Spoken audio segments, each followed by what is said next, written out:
Retro Rebel Gamecast is brought to you by TempleOfGeek.com, your one-stop shop for all things geek. You can find all our episodes and fulfill your sci-fi, fantasy, and geek culture-related needs at TempleOfGeek.com.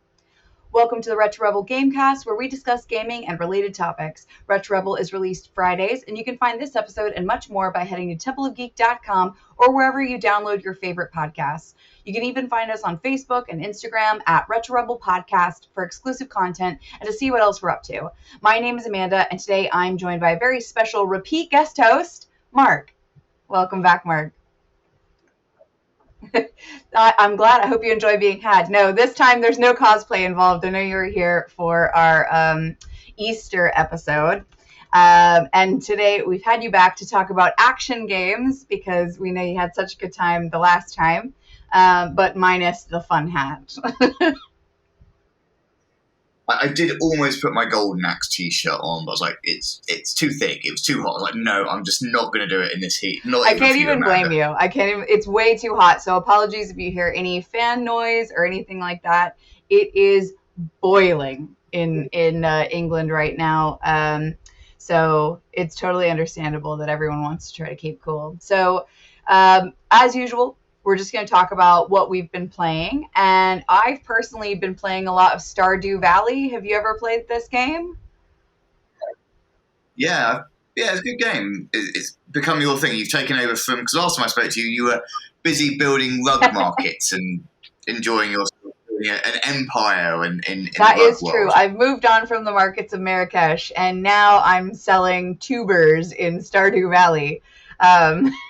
It's quite a fun little game. I can see why people really like it. I have to say, though, it's got to perform better on handheld than it does on console, because getting through the menus on console is pretty painful, because they have like a cursor that you can sort of track on the console. I mean, this is not very efficient, so it's got to be much better on PC or on the Switch. But it is fun. It's that classic sort of 18-bit Zelda-esque style. It's got a lot of game elements to keep it moving. They have like some punny dungeon elements, which I enjoyed, and they crack me up. And I'm sort of enjoying exploring. I will say, for whatever reason, I didn't catch on that I was supposed to be a farmer until like much later. I couldn't tell you why. They do say it at the beginning. But I was convinced that it wasn't necessary, that I could make money by other means. You really can't. The amount of money that you make from farming is just like crazy in comparison to dungeon diving or some of the other things. So I have to say, it's definitely a game farming first and foremost, and then the rest of it sort of secondary. But what platform did you play it on? I played it various times. I don't have handhelds. It's never been my thing. I mean, I know that people out there, I guess, I don't even play games on my iPad, although saying that, I caveat that by saying that my father, who got me into gaming when I was way too young, I mean, Leisure Suit Larry had a age certification for a reason. My father was never very good at understanding that. He came to stay with us for a bit, and as a thank you present, he bought my children, who are 8 and 6, the Game of Thrones series in 4K. So it's not quite ready for that yet. But one of the games that we loved playing when we were younger was Day of the Tentacle, one of the best sort of point and click games that I played. Certainly, it was up there with Sam & Max Hit the Road. It was better than Space Quest. And that's been re-released on the iPad. So that's been getting a lot of my attention. The other one that I'm a big fan of is the Room series. So I go through phases of wanting to do puzzlers, because puzzlers can be very frustrating, especially when you're like me and won't use any hints and will sit there for hours on end. And actually the retro gaming continues because Joseph, my son, who is 8, has got into Monkey Island. Yeah, which again very classic. They're doing a reboot or a sequel to that, but it's got a brand new art style. It's very, very different looking. I encourage you to look at it online. I don't want to spoil it. A lot of people love the art style. Some people think it's like walking away from its roots, but I don't know. I think it's quite unusual, Monkey Island. I'm terrible at it because my brain does not think laterally like that. I'm very A to B to C. So And the other one, I mean, speaking of reboots, the one that I'm really looking forward to is Knights of the yes, Republic. I mean, whether or not you're a Star Wars fan, it was of course I'm a Star Wars one of the fan. best. It's like one of the few graphic T-shirts I own is a Star Wars. Like, and bizarrely, also equally Star Trek. I love them both. I couldn't choose. I think that is probably defining for many people who play these games. But Star Wars Knights of the Republic, both 1 and 2 actually were excellent games that I have replayed many times since. So I'm looking forward to that being rebooted when I get the opportunity to play it. I mean, the game, speaking of genres, I mean, Gollum is due out on the PlayStation in the not too distant future. And I'm a big sort of stealth style games. And I think actually one of the interesting things about action, and we're going to talk about action. What is action? I mean, what defines the action genre? Because when we go through this list, one of the games that is missing is Hitman, the Hitman series, which was brilliant. But would you say that was more strategy? I mean, where do you draw the line between action and strategy? I mean, I think for me, if I was going to define this, it would need to maintain a steadily frenetic pace. Like, it would need to have, I mean, it's fine if there are some lulls, but generally speaking, there needs to be some sort of button mashing or, real-time tactical element happening, and then maybe some story, and then like more frenetic combat happening, and then some story. Without that, I don't really feel like it is an action game, because Hitman, it is possible to play it barely making any moves at all, like doing all the element and environmental things or sneaking the whole time, and that's quite slow and methodical. So I think perhaps that's why. Yeah, I would agree. So I think for me, action means that most of the time I'm killing something. I mean, we're going to talk about that in a bit. I mean, I do think a good storyline is important, but I don't want to be sitting there thinking, goodness, what choices have I got to make now? And what are the implications for me 2 hours down the line? Basically, I want a good story and shooting things. I mean, it doesn't have to be shooting things. I can club things, I can stab things, I can club things. But basically, I want quite a lot of death. And I also don't want to have to think about, should I be killing you or not? Most things that appear on the screen, if not everything, should be killed. And we're going to talk about some of the early games, because the great thing about this list that you've picked out is that it does actually go back quite a long way, whereas when we did the other ones, for which Dragon Age is still not on that list, and I'm still sour about this. For those who didn't see the other podcast, do go and watch it. I talk a lot about the lack of Dragon Age. This one does go through quite a long genre, which does, of course, make it much more difficult, because people like old games for nostalgic reasons. Of course, the graphics and the gameplay are never going to compare to the modern. But yes, basically, I want to go through. I want a fairly linear. I don't want an open world. I don't want to be exploring under every rock and boulder for the crystal or the flower or whatever it is I need. I just want to kind of go A to B and kill plenty of things. Well, it's going to be very interesting to dive into it, and I think we definitely should, because there are some games on this list that have rock and boulders and things that you have to explore. So I think it's going to be really interesting for us to dive into it. But first, I'll just add a little context to the list that we've chosen. Obviously, if you've been following this series, we have used some websites in the past that rank number one on Google that actually provide really unfortunate lists that start from like 2009 and things like that. So in terms of representing the full breadth of games of all time, even though that's what they're labeled, you're really not seeing a good representation. So today, I've managed to source a list from your dad's old magazine, Popular Mechanics, and they're going through what their recommendation for the 25 best action games on all time. Now, they are in no particular order, so unlike with the last one, we're not going to be ranking, is this game better than that game? Just out of the 25 action games listed here, is there something that shouldn't be here because it's really not that good, or really not an action game? And are things missing, like our brief discussion there with Hitman? So I've put a link if you're accessing this through our website. There's a link to the full article. But just to kick it right off, the very first one they go into is Assassin's Creed Black Flag, which is one of my brother's favorite games of all time. So at least for Keith, I'll say this deserves to be here.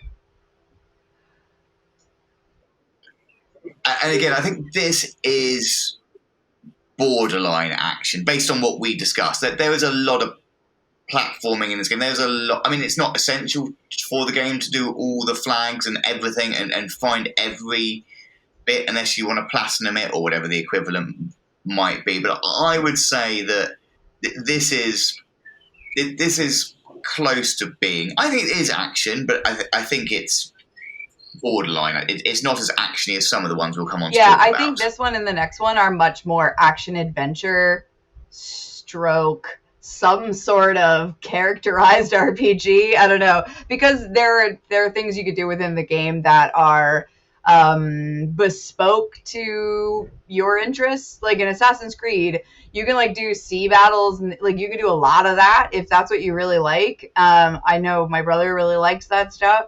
Whereas if I was playing it, I wouldn't care. I would avoid it at all costs. So I think that maybe adds some RPG elements to the action that wouldn't normally be there, because if you can skip content, like lots of content, then perhaps it's more an RPG, but that's perhaps a slight distinction. Yeah, and I think the Assassin's Creed series has been excellent. And perhaps one of the things, a lot of these have been turned into films, and perhaps we should also mention in each one that has got a relevant film how good or shockingly bad, as in Assassin's Creed, although not the worst film we're going to talk about in this context. I think Assassin's Creed definitely deserves a place. I think which Assassin's Creed may even depend on if you have a particular period of history that you like. Did you like going around ancient Jerusalem and everything else, or did you prefer being a pirate? So I think while the gameplay generally improved with each of them, and I very much enjoy playing them, I wouldn't necessarily jump and say I prefer this one to that one to that one. I don't think one is head and shoulders above the rest. Whereas, again, for some of the ones we'll talk about, there is a clear, yes, I would put this one in, but I wouldn't put the others. Well, moving on to their second pick, it's one of my most hated games of all time, and I'll explain to you why. I know, Batman Arkham Asylum. It's a great game. It's very atmospheric. Unfortunately, I have this part about me that if I know a shiny exists, I do not want to miss it. And the only way to find the vast majority of those things was to be in that like infrared mode all the time, which makes the game ugly and gross. So because of my OCD, I experienced the game super ugly, and it just infuriated me. The Riddler cues, they made me so mad, and I couldn't finish it. I stopped at 6% in. Yeah. Wow. I mean, that really is soon. That's early. I mean, yeah, this is. I'm like you, generally speaking, a completionist. I think when I'm playing an action game, I can turn that off to an extent, because otherwise it takes away from being action. I say when I play action, it's because I don't really want to think. I just want to kill some things. If there's a good story, yeah, as I say, I'm happy. I mean, I'm a massive Batman fan in all contexts. I won't actually pan the screen to show you the graphic novels of Batman that run for several aisles of these bookshelves. I mean, this is a great action game, and leaving aside, the necessarily going to find things. And yes, the infrared mode and Horizon Forbidden West, for example, it's the same. If you look in your sort of radar mode for things, it can get very frustrating. But it's atmospheric. It tells a good story. It's not over the top like some superhero games. I mean, this isn't the only superhero game on the list, but I think there are some superhero games out there that just too much to try and go, let's really talk about the superheroes. Like, no, actually, Batman is dark, he's gritty. You'd expect him to be out there punching and kicking things. Yeah. He's that kind of vigilante.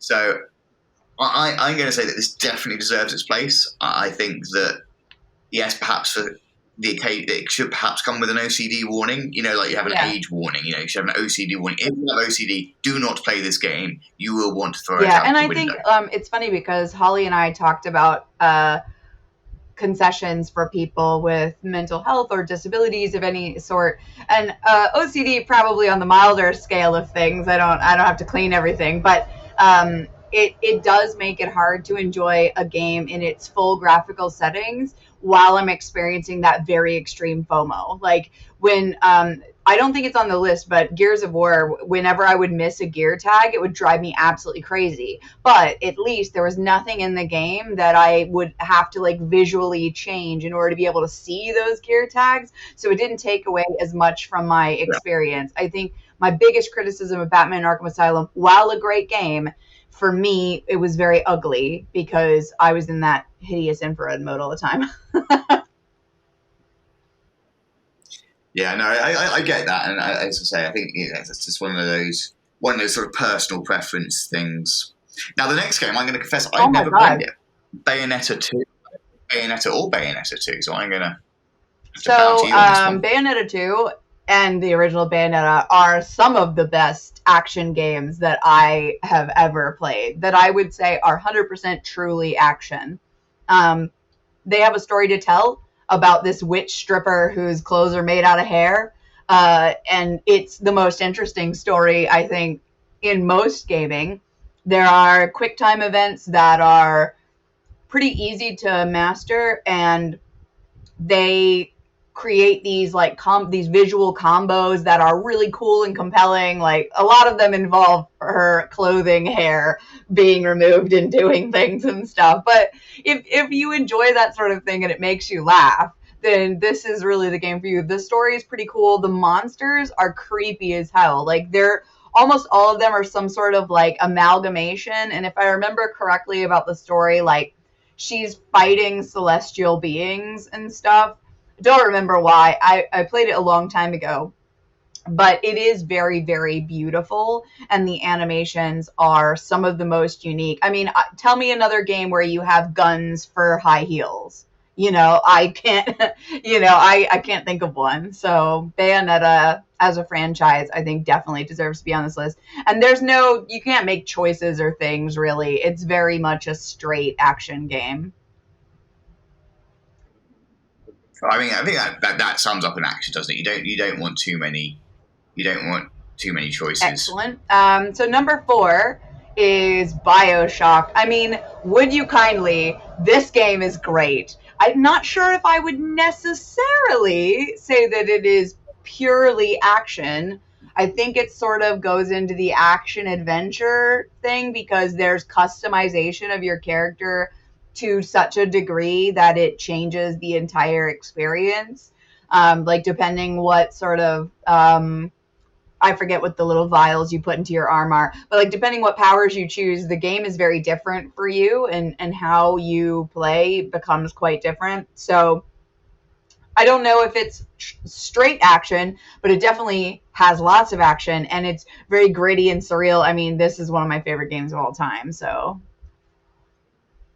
see, I would agree it's a great game, but I don't think it's the best in the series. In fact, really? I don't think it's close. I would put both System Shock and System Shock 2 ahead of Bioshock in terms of action games. And, yes, of course, there was a nostalgic element to that. And we talked about how difficult it is to compare games that are quite a long way apart in terms of their age and their playability. But I think the original System Shock is one of the best action games of all time, I would say. Even now, if you play the Enhanced Edition, it is still a good game to play now. It is not as retro as you might fear.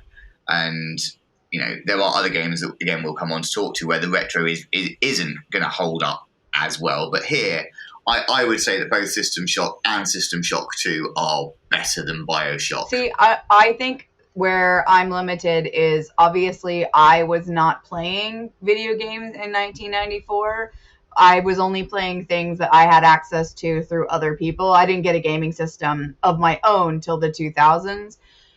ignoring the Super NES my cousin gave me that I only had like 3 games for, so I don't even really count that. But I purposefully went out and bought the original Xbox, and so my sort of gaming story outside of arcades really starts there, and I think that's probably why I would be like, well, absolutely not. Bioshock is the best. So I've got no frame of reference for the other ones, unfortunately. And this is going to be a controversial statement, but I genuinely believe this, and not just in the action genre, but more modern games are easier. Yes, okay, they have difficulty settings. You know, the fact that you can quick save regularly makes your choices and the risk that you might take to a scenario, or the gung-ho approach that you might take, different. In the older games, you had to be a bit more conservative. You couldn't just go, okay, well, I've lost 2 minutes of my life and I can reboot it. You know, you might lose 10, 15, 20 minutes. And with load times like they were back then and stability issues, I mean, you could lose hours almost. So, you know, again, there are some old games that don't hold up well against their modern counterparts, and we will come on to talk about some of those in a bit. But for me, and for anybody who's listening who thinks, well, you know, I want to play an older game that holds up relatively well, then I would definitely say that System Shock or System Shock 2 would be something that is worth trying, even if it's not necessarily going to be your thing. Well, moving on to the next one on the list. Now, I'm going to really lean on you here because I don't have a PS4, so I can't play Bloodborne. And this is supposed to be one of the best games of all time. Well, yeah, it is. This is where you and I complement each other, because I've always been a PlayStation boy, you've always been an Xbox lady, so, you know, we work well in that sort of tandem. But yeah, I mean, Bloodborne, it's very me. It's obviously fantasy-based in terms of weaponry and everything else. I thought you were going to say you're a Victorian aristocrat. I was going to be like, I agree. It's an accusation that may have been levelled at me previously, but it really is beautiful. If you've ever played the Thief series, it's got many similarities to that in terms of how it looks. A lot of it's in the dark. It's airy. It's atmospheric. Again, I've used that word already, but it really does make you feel like you're part of this experience. It's not sort of, oh, it's on the screen. You really feel like you're almost there and, you know, playing it with the curtains closed yourself and everything else. So, yeah, I am a big fan of this game and these types of games in particular. Again, Thief wouldn't make it on here. It's definitely strategy, although when you're actually in the dungeon parts of Thief, pretty much anything that moves needs to get killed pretty rapidly for that. And again, you've got the original and the old version. So, yeah, Bloodborne is superb. Is it worth going to buy a PlayStation for Bloodborne? No. It's not so brilliant that you would actually say, I'm going to switch consoles, I'm going to switch allegiances for this game. It isn't a 10 out of 10, but it's definitely, you know, it's an 8.5 plus. Okay. Which means that if you like Bloodborne, I bet you like the next one, Dark Souls Remastered. Well, I mean, again, I'm going to say I'm slightly less of a fan of the Souls. Oh, you don't want to get good? Again, it's a good game. I mean, is it action? Yes, I think it's got RPG elements to it. I think it does require a little bit of thought sometimes. And I'm not a fan of games where dying isn't particularly negative. You know, I like a consequence to dying. I like having to go. I like feeling like I don't want to die.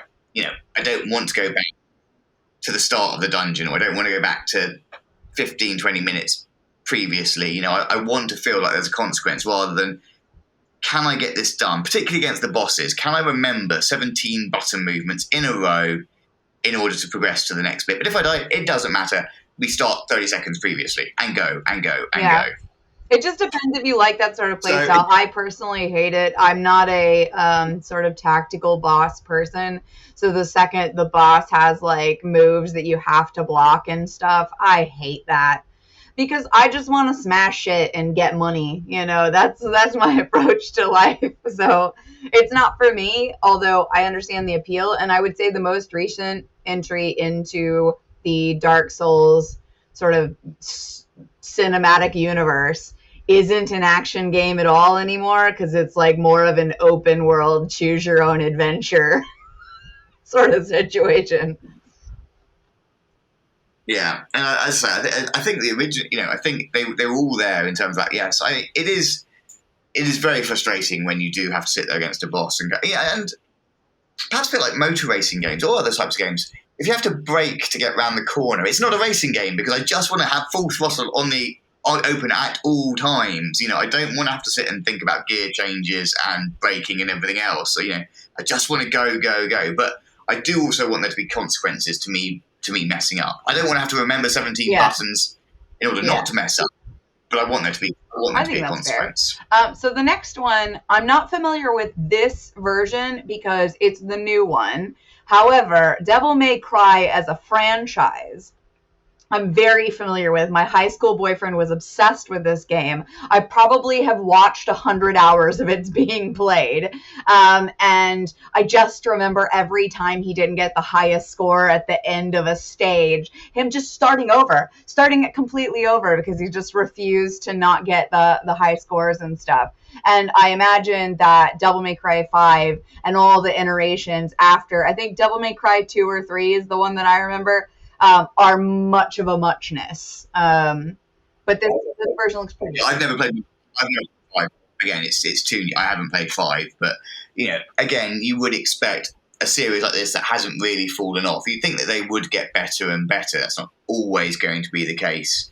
And I happen to not necessarily agree with your high school boyfriend, but there is something very frustrating when you get a score at the end of each stage. You're like, I could have done it better, and I could have, and I will restart it because I can, and I will, and I want to, and that can be good, but it can be quite disruptive as well. I mean, clearly, as his girlfriend, you endured hundreds of hours of observing this behavior, so that's hundreds of hours of your life that you're not getting back. But at least I feel like even as a bystander, the combat in Devil May Cry is so unusual because it's vertical as well as horizontal.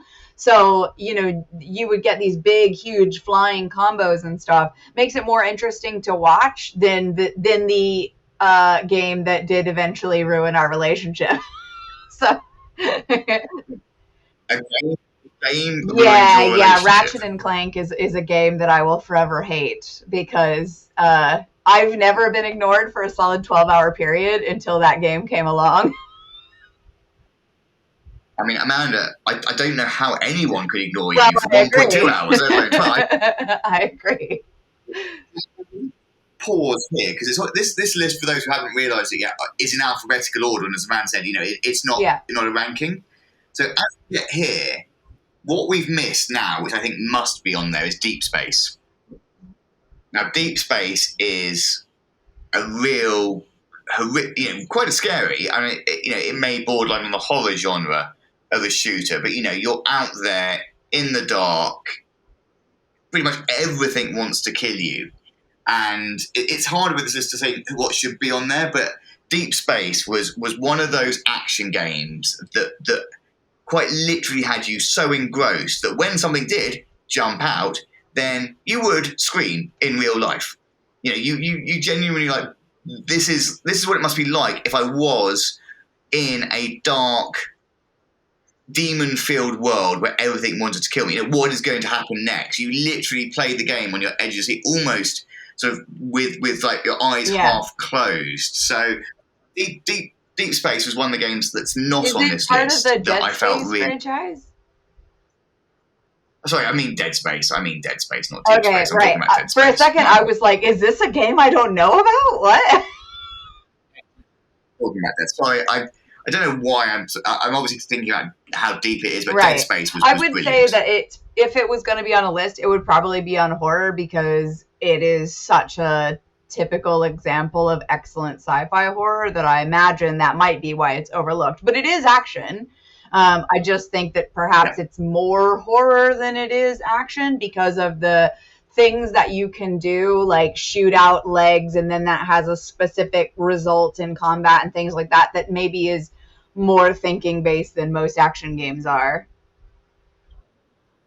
I think Yeah, maybe that might be. I mean, a lot of action games reward you for headshots. I mean, it's always been the classic, hasn't it? Headshots have always given you generally, benefits. But shooting off limbs is not uncommon in an action game to give you some sort of benefits.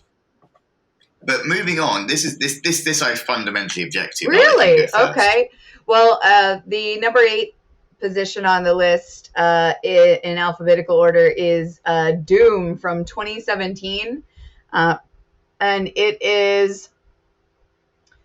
Now, when this list was published, Doom Eternal was not out yet. So I'm going to just preface in saying that Doom Eternal probably would have taken this spot. I feel like they are taking graphics into account when they're making this list. And Doom Eternal is obviously the brand new entry of the franchise. It's got all brand new state-of-the-art graphics and blah, blah, blah.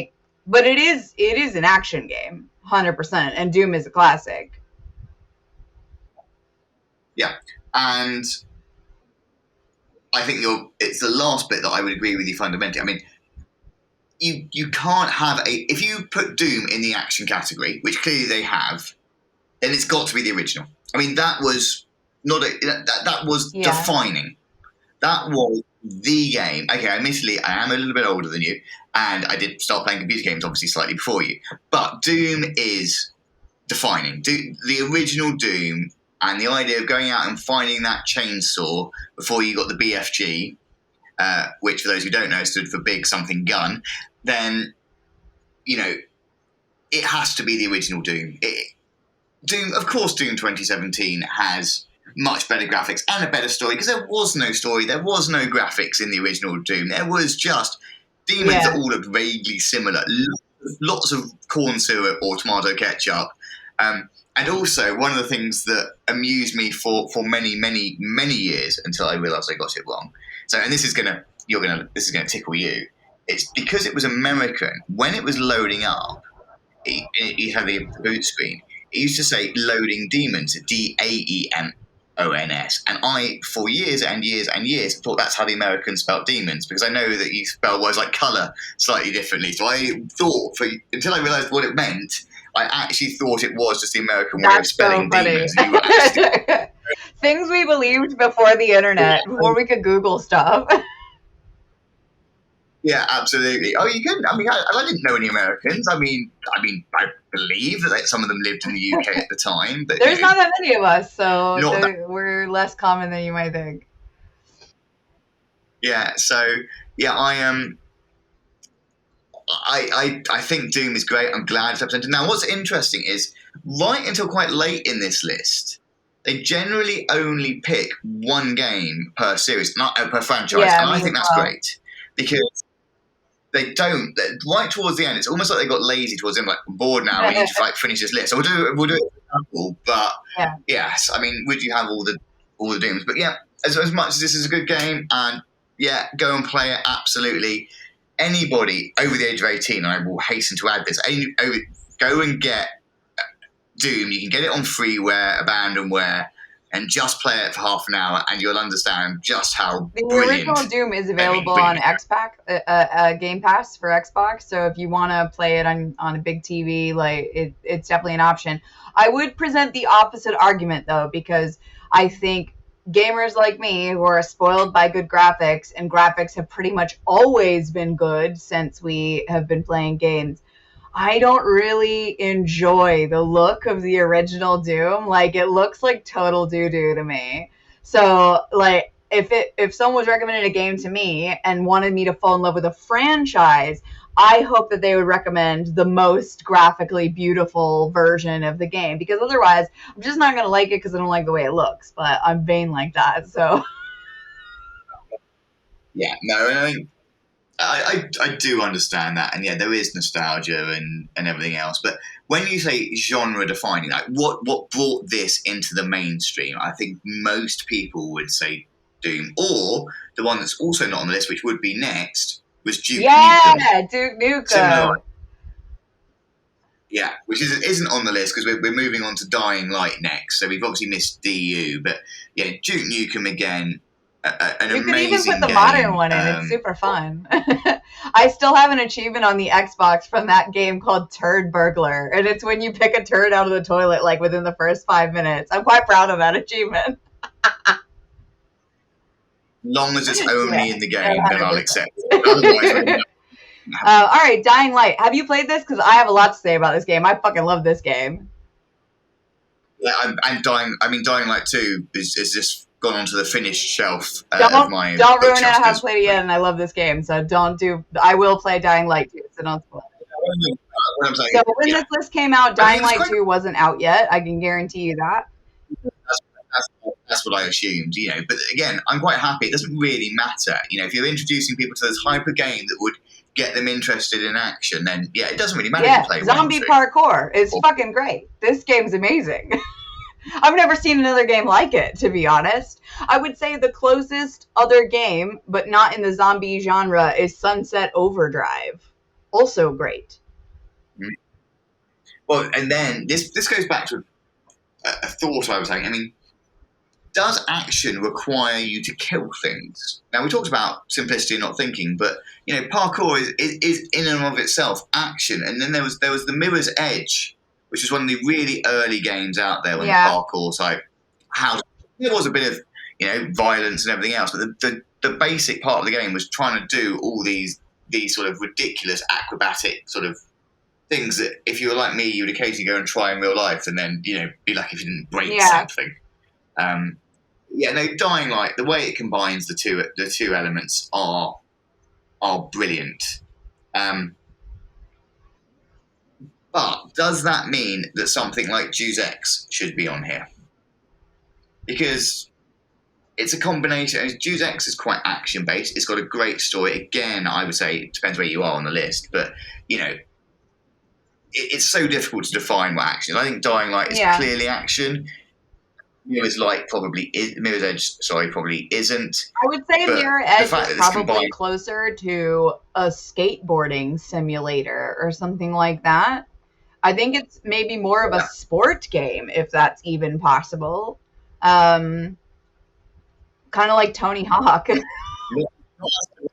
sports that Arnold Schwarzenegger played in The Running Man or something like that. I mean, there's quite a fair amount going on here, if we're going to be honest. So, no, Dying Light is superb. Absolutely superb. Again, like everything, when you have these timed challenges, can be very frustrating from time to time until you learn. There is some repetition here. We talked about bosses and not wanting to hit 17. You know, there was some learning with the routes. You know, you wouldn't get them all done. Well, you might do. I mean, you might, but not everybody would get all the routes done first time or second time or even, you know, 8th time. So that could be a bit frustrating if you really wanted to nail all of those sections, but definitely deserves this list here. Excellent. So the next one is Far Cry 3. Yeah, and I've played the Far Cry series. I think Far Cry is, again, absolutely deserves its place here. Could I say hand on heart that I would say 3 is head and shoulders above anything else? No. I mean, I think they all had their place at the time that they came out. They were all quite leading tech when they came out. So, you know, I remember the original, and they've all been brilliant games. Definitely action. Lots of things explode. Lots of people explode. There is some sort of stealth to it as well. I mean, you are rewarded for that. But yeah, there's not much to say about Far Cry. If you haven't played the Far Cry series, go and play it. In my personal opinion, I would put Blood Dragon above everything else in the Far Cry franchise because Blood Dragon is the best. Like, who doesn't want neon laser dinosaur mounts? Come on. Like, it's literally the best ever. It's like basically a parody of video games. It's so good.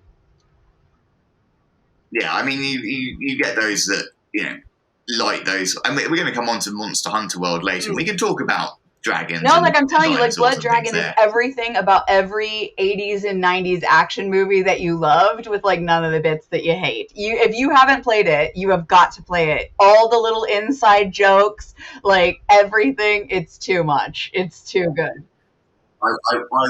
I will go and play it because I haven't actually played the. Oh my god, it will 100%. I mean, if you don't love the intro sequence, then like you weren't born in the 80s.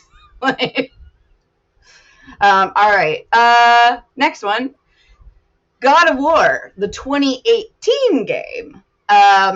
Once again, it's a PS4 exclusive, so I've never played it, but boy, does it look nice. Oh, it's incredible. It's brilliant. It is death, and it's got a good story. Like, obviously, many things, it harks back to Greek and Roman mythology, and basically you're like, well, I want to be the God of War, but there's already a God of War, so what are we going to do about that? It won't spoil anything to know that you end up fighting said God of War. Checks out. This is the one where you have a son. You just call him boy all the time, right? Yeah. Well, later on, but yeah. It's got a bit of a harrowing storyline to it. As you would expect, there's lots of protagonists have some sort of evil, darkness in their story. Now, the difference in God of War that I really liked is that normal skill level was challenging. I would consider myself quite good at these types of games, and normal was like, yeah, this time. Difficult was, oh my goodness, difficult. I mean, back to like nightmare level on difficult. I mean, I never got past. I got all the way to the penultimate battle when you have to fight shades of yourself, and you have to kill like 200, and you have to do. And like in the achievements, like one of the achievements I think is a 300 hit combo. And the amount of times that I got to like 280 and then would miss, and you're like, oh my god, no, I would hate this. This would trigger me on so many levels. God of War may almost be good enough to be platform altering, going at a PlayStation and play. It wouldn't do it by itself, but God of War is just incredible. Probably would certainly be, I know this isn't ranked and we're not ranking, but certainly top 5, if not higher. I mean, it really is just superb. It has got everything. It's got a bit of story. Yeah. It's got a good storyline. You don't need something like Greek mythology. Helps. But basically, you're out to kill things in many, many different ways. And as you progress, always you get more power and everything else, and more options. I would say for people who don't have a PS4, I would probably put Dante's Inferno in the list, in sort of that place. Very similar sort of theme, sort of similar vibe, very action game, very Greek mythology, Roman mythology stuff, like pretty good graphics. I'm fairly certain there was a lady with like tongue nipples, if I remember correctly. It was very weird, but like creative art style and stuff like that. So if you don't have access to a PlayStation and you like the sort of general milieu of that world, Dante's Inferno is very good. Yeah, it is. And like you say, Dante, if anything has the word Dante, it allows it to be very messed up, very macabre. Exactly. Yeah. So the next one on this list, number 12, is Lego Star Wars: The Complete Saga. I was like, how dare you, right away when I read that. It's not that good of a game. I have to be honest. In fact, even in the picture that they are using for this list, there's clipping through the character's little foot. And it's a plastic piece, so there shouldn't be any clipping. Do you know what I mean? I am like very shocked to see Lego Star Wars. I downloaded it and I couldn't even figure out how it bloody worked. Like, I was in like the cantina just loading, and I didn't understand how to get to the next part. This is not the game for me. No, I'm not generally a fan of the Lego games, personally. I mean, the one that I did enjoy was DC Supervillains, Lego DC Supervillains, because, they basically went to town and went, right, we can have as much of a laugh as we want. I mean, if I want an action game, the fact it's Lego just takes it away from me. And again, I agree, I don't think it's a particularly good game either, but it's just not something I would take off the shelf. It's just not something that would appeal to me. It's like, no, if I want my dark, I want my, Victorian Renaissance Jack the Ripper-esque, I mean, I would say just mechanically, it's not even that good. Like, it's not user friendly. It's not great. But maybe they wanted to put something on there for the kids. I don't know. I think the next one is a much better pick. The PS4 selling Marvel Spider-Man for some reason. Everyone went crazy for this game. Yeah, and I finished it, platinumed it, but I wouldn't call it an action film. Really? Action film? Game. I would call it action film. Wouldn't call it game. Yeah, so forgot about the films. For those who are interested in films, do not watch Doom again. Doom as a film is another absolutely appalling. I mean, Batman is good, Spider-Man is good, Star Wars and can't be good depending on your point of view and which one you're watching. Yeah. Doom is just terrible. So yeah, and Devil May Cry as well. I would not. This for me is a platform game. So much of this game is about swinging between places, having races, doing things. Yes, of course there are fighting scenes in there, but I wouldn't even say it's half the game. I mean, so much of it is story based and story arc, finding bits, doing research, doing puzzles. Yeah, it shouldn't. It's a great game. It's definitely just action adventure though. Like it's not like it's an open world action adventure game. It's not a straight action game because it's not on rails in any way, from what I can understand. No, I don't think it should be on here. I that's not to say I don't think it's a great game. As I say, it really is. I have finished it from start to finish, but so much of it's climbing. You know, how quickly can you swing to this place, to this place? Can you jump through these hoops? I mean, the hoop challenge. I can't even talk about I must have done some of those 50 or so before I got them all. So, all right. So the next one, I'm sure you're very happy to see on the list. It's Max Payne, and the previous list that we were considering covering, you were like, absolutely not. It doesn't have this. Doesn't have this. Doesn't have this. And Max Payne was one of the things that you mentioned. And it's got bullet time, which is one of the first instances where you ever have that. Yes. From my recollection, I mean, Max Payne, film-wise, just mentioning it while we're here, not too bad. It's got Mark Wahlberg in it. It's not dreadful. But as a game, again, it took it to the new level with the bullet time. It made it more difficult because obviously your bullet time was limited. But it had a great story. It was... You really felt like you could be in touch with the character.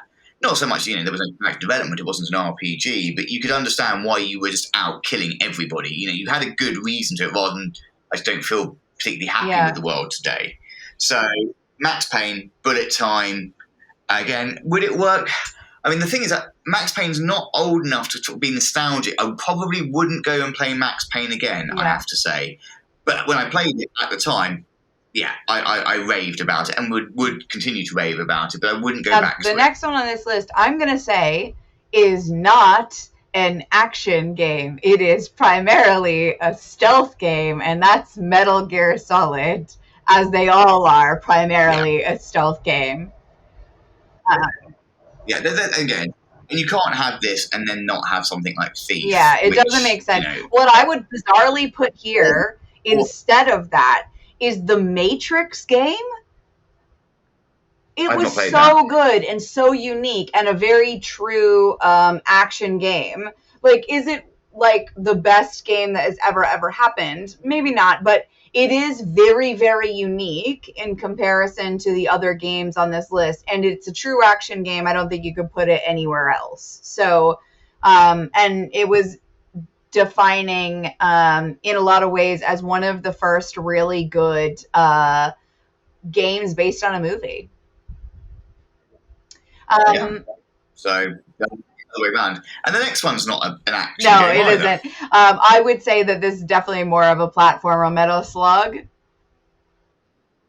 Yeah, I mean, and if you're going to bring in arcade games, then you're opening up a whole new, category of discussion as to which your favourite is. And again, some of that's depending on whether you're more of a fantasy person and like to slash things with a sword. But I don't think there's much point going into this because we would be here for hours just talking about alternative to Metal Slug. And the next one I feel quite dubious about, Middle-earth: Shadow of War. Now, before you give me your opinion on it, am I remembering correctly that this was like sort of a living, breathing world where the orcs like began to hate you and stuff?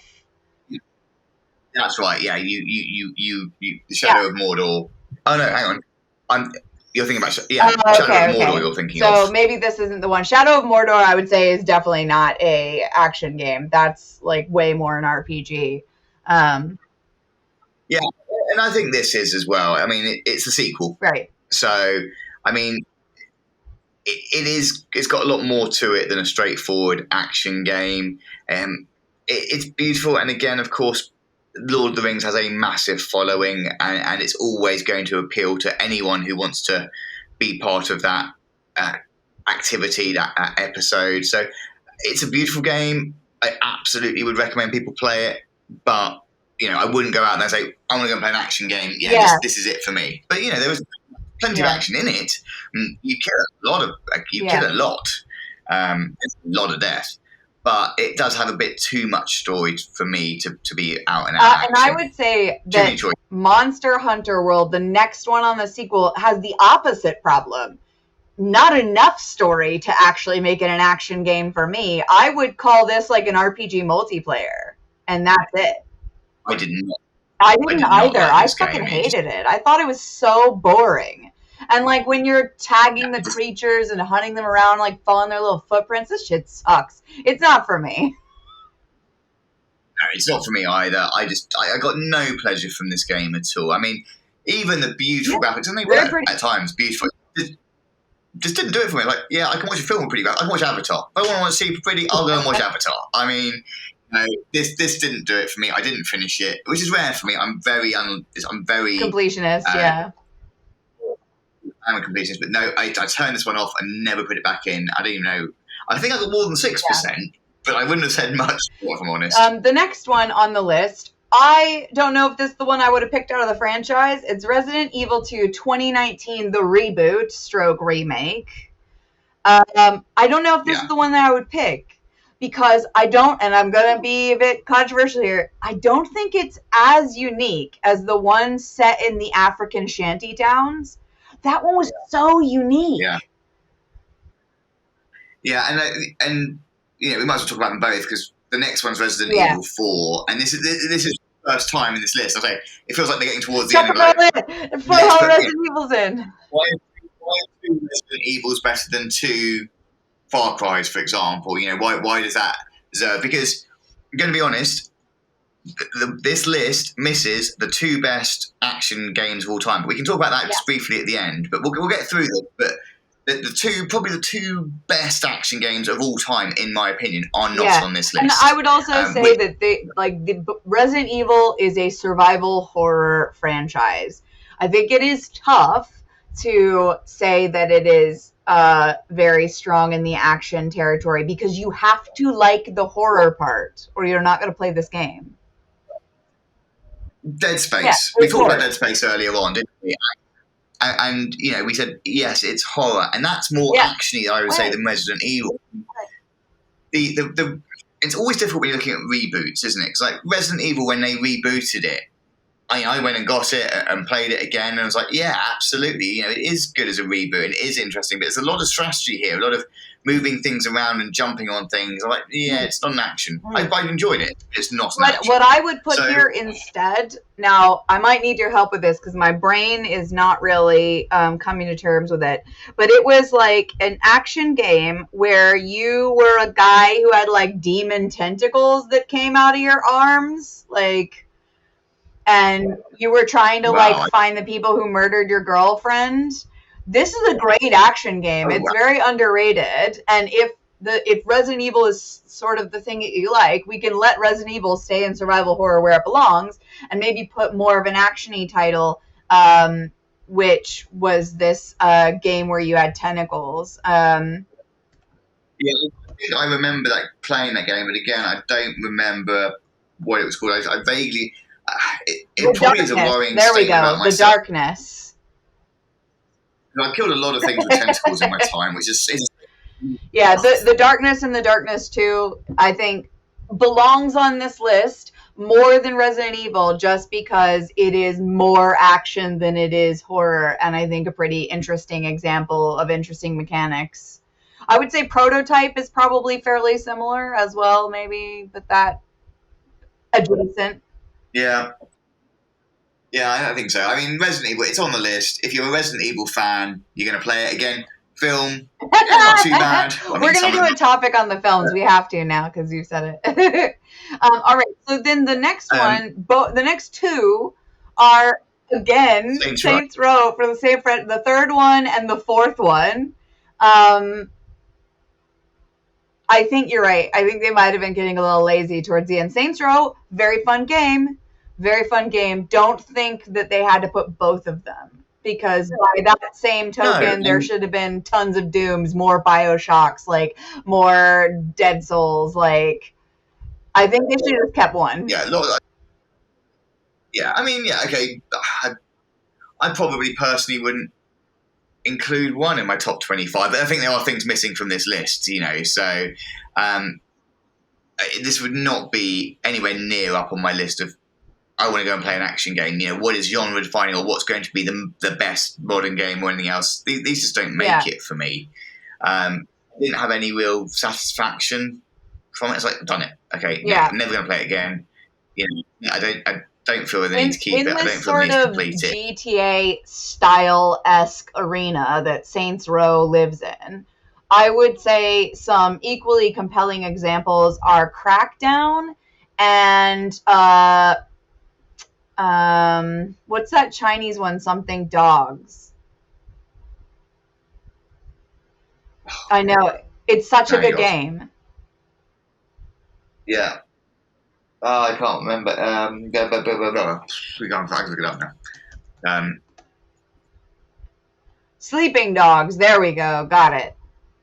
I would also say that perhaps even Watch Dogs, like sort of, it's in that GTA-esque thing where there's lots of action, and so perhaps you could call it an action. Although the open world style of Saints Row and other things like that and Crackdown makes it more of a, you know, open world pseudo RPG game. I think it isn't straight pure action. Not like the next one on this list, which definitely is straight pure action, although I once again don't think that it is one of the best action games of all time, although it is very unique, and that's Super Hot.